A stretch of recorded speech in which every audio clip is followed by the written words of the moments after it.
Stamattina all'inaugurazione della fiera anche il sottosegretario alla difesa Emidio Casula. Cosa le è parsa questa inaugurazione?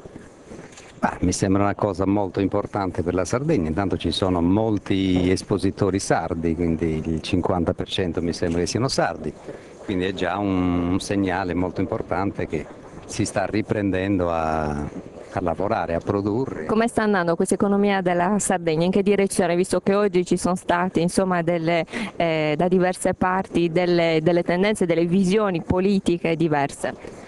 Questa è la politica, è chiaro che ha sempre diversi orizzonti, diversi obiettivi a seconda di chi li affronta, però complessivamente mi sembra che si stia riprendendo anche l'occupazione, tutto un insieme di attività che possono sicuramente migliorare, ma c'è una ripresa e la fiera mi sembra che questo rappresenti anche in questo momento. Che lavoro state facendo voi negli scenari nazionali e internazionali? E parliamo poi anche di basi militari e smilitarizzazione.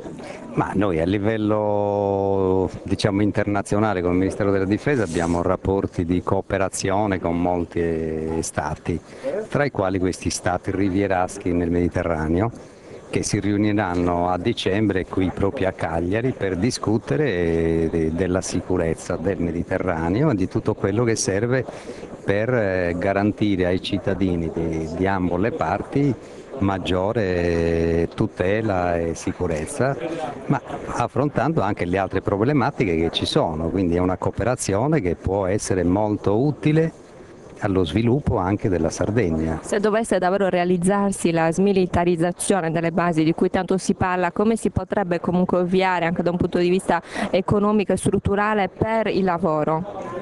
Ma guardi, noi siamo parte dell'Italia e non dobbiamo dimenticare.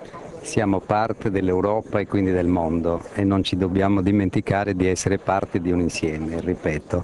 E quindi anche noi dobbiamo contribuire per quello che possiamo alla tutela del cittadino e quindi diamo un contributo, certo dobbiamo ragionare, riflettere, eccetera, eccetera. Stiamo infatti. Ci sarà, quali sono insomma, gli scenari che si apriranno a breve? Ci sarà questa effettiva smilitarizzazione? Intanto c'è già stato due accordi sia per la Maddalena che per Cagliari, che sono cose molto importanti. Ieri mi sembra che abbiano sottoscritto un impegno per rendere disponibile al cittadino tutta la zona di Calamosca e quindi questo è già un segnale molto importante.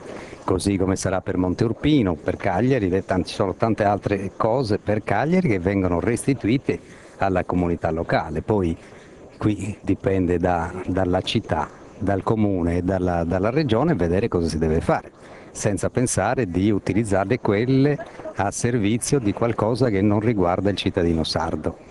Questo bisogna essere sempre chiari e traguardarsi lontano. Chiarissimo, la ringraziamo, l'augurio di buon lavoro. Altrettanto, arrivederci.